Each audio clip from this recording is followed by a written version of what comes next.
sebetulnya kita udah siap ya, karena ini UTBK yang keempat kali. Malah pada tahun ini jumlah penambahan TC yang kita siapkan itu hampir 2 kali lipat, tapi karena pandemi COVID dan aturan yang berubah sehingga kapasitasnya diturunkan setengah dari yang kita miliki. Bisa agak besar, infrastruktur kita sudah siap untuk melaksanakan ujian UTBK.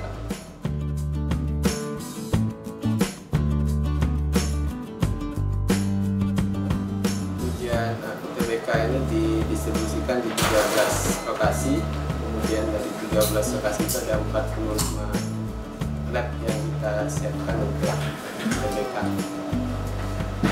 Kita dengan kondisi tersebut kita bisa menampung untuk satu sesi ujian sekitar 590 peserta. Jadi jika ditotalkan lama ujian dengan jumlah peserta ada sekitar 22.000 lebih yang bisa dilaksanakan ujian. Jadi minimal dengan 45 ruangan itu kita punya 45 teknisi, dan juga kita memiliki yang namanya admin server yang gunanya nanti mendistribusikan soal ujian, karena dia yang bertanggung jawab melaksanakan ujian pada setiap sesi ujiannya. Jadi kita punya sekitar 5 server untuk seluruh UNAN.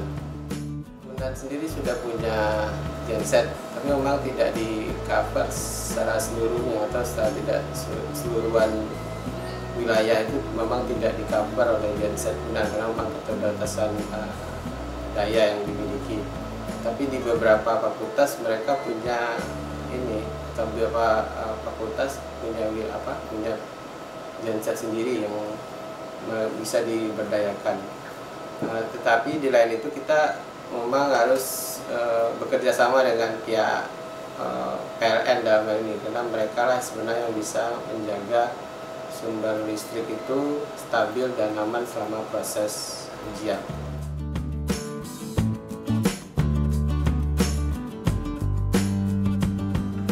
Memang ujian kali ini mungkin prosedurnya saja sudah sangat berbeda dengan ujian tahun lalu ya. Kalau dulu kita bisa mengisi full semua lokal itu, misalnya ada 20 PC, maka kita bisa isi dengan 20 peserta.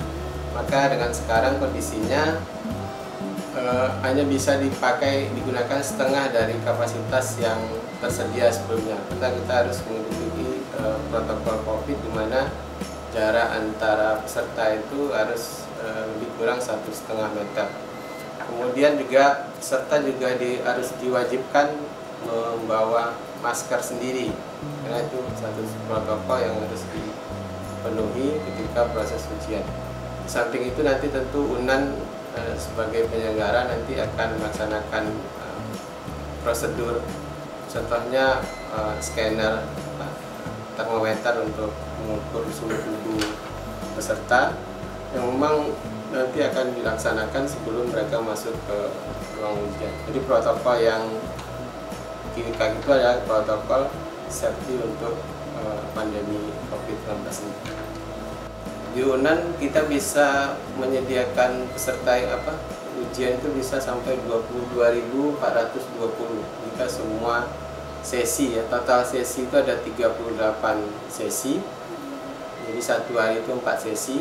Dan ada satu hari yang hanya 2 sesi, yaitu pada waktu hari Jumat. Jadi totalnya 38 sesi, maka kita kalikan saja totalnya menjadi 22.420 peserta.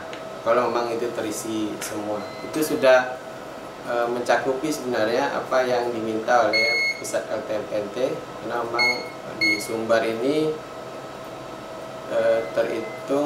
dihitung ada sekitar 59.000 calon peserta yang diperkirakan oleh pusat LTMPT.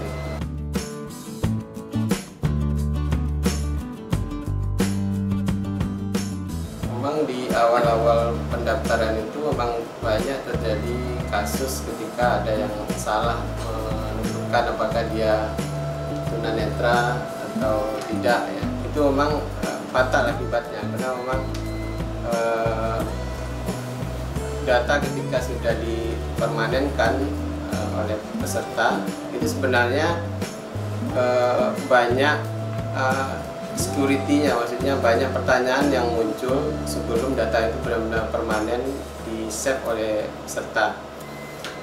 Sehingga data itu ketika data sudah disimpan memang tidak bisa lagi dirubah oleh si peserta. Tapi terlepas dari itu memang harusnya setiap peserta tidak harus cemas dengan data yang masukkan selagi belum dipermanenkan datanya. Misalnya sama data itu belum disimpan secara permanen, maka data itu masih bisa dirubah oleh si peserta.